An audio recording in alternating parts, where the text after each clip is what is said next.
Bonjour et bienvenue à musculationprisemasse.com. Mon nom est Charles et on répond à vos questions de musculation. Et aujourd'hui, on a une bonne question de Jonathan Blainville, 16 ans, 3 ans d'expérience en musculation, qui nous demande j'ai un pectoral plus gros que l'autre. Est-ce normal? Bonne question. Je pense qu'il y a plusieurs gars que ça leur est déjà arrivé de se poser cette question-là. Est-ce que cela pourrait être dû à mon biceps et mon épaule droit soit plus fort? Que dois-je faire pour qu'ils soient sensiblement de la même taille? Question numéro 1. Question numéro 2. Mes abdos sont très bien développés, cependant, ils sont, comment dire, cachés en dessous de mon ventre. Cela semble bizarre, dit comme ça, un peu. Que dois-je faire pour qu'ils soient sur le dessus? OK. Écoute, je vais répondre à ta première question. Au niveau du pectoral plus gros que l'autre, je suis certain qu'il y a plusieurs gars qui se sont déjà rendus compte de ça.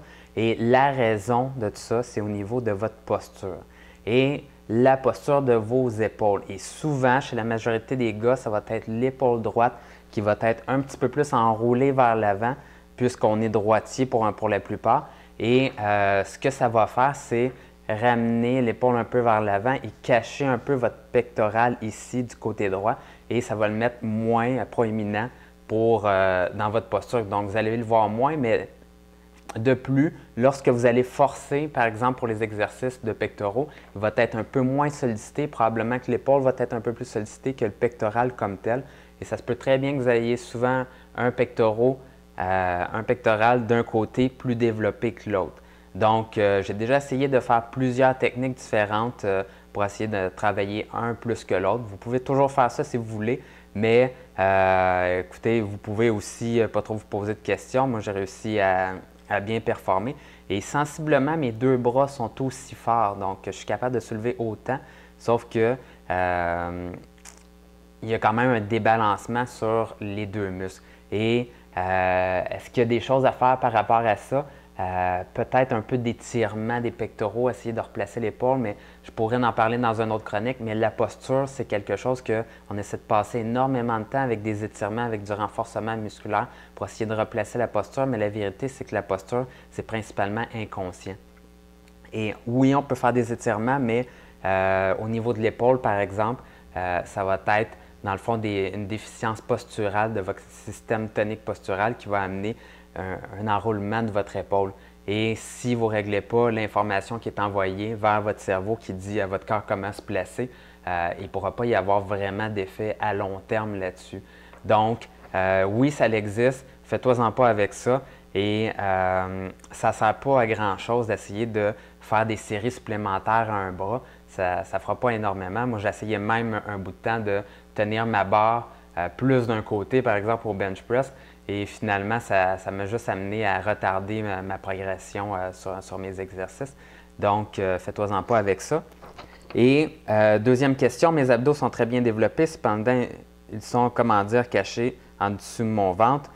Qu'est-ce qu'on fait avec ça? Donc, écoute, oui, il y a plusieurs personnes qui ont des bons abdos et même la vérité, c'est qu'au niveau des abdominaux,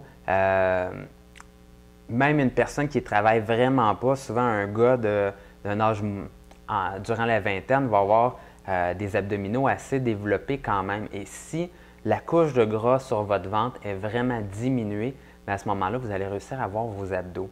Donc, il y a deux façons de voir les abdos, avoir plus d'abdos et avoir moins de gras sur votre ventre. Et la solution qui fonctionne vraiment le plus, c'est vraiment d'éliminer le gras au niveau de votre ventre. Et pour ce faire, ce que vous devez faire, c'est perdre du poids. Donc, ce n'est pas magique. Vous devez absolument perdre du poids. Et souvent, on dit aux gens, tout dépendamment de votre distribution de votre gras dans votre corps, il faut avoir au moins en bas de 12 % de gras pour commencer à avoir ses abdos. Sinon, ça va être très difficile, même si les abdominaux sont très gros. Et c'est ce que Jonathan nous dit, c'est qu'il a travaillé pas mal ses abdos, qu'il sait qu'il en a des bien développés, sauf qu'il ne réussit pas à les voir. Donc, le secret, c'est de perdre du poids au niveau du ventre. Donc, là-dessus, j'espère que ça te donne des bons conseils, Jonathan.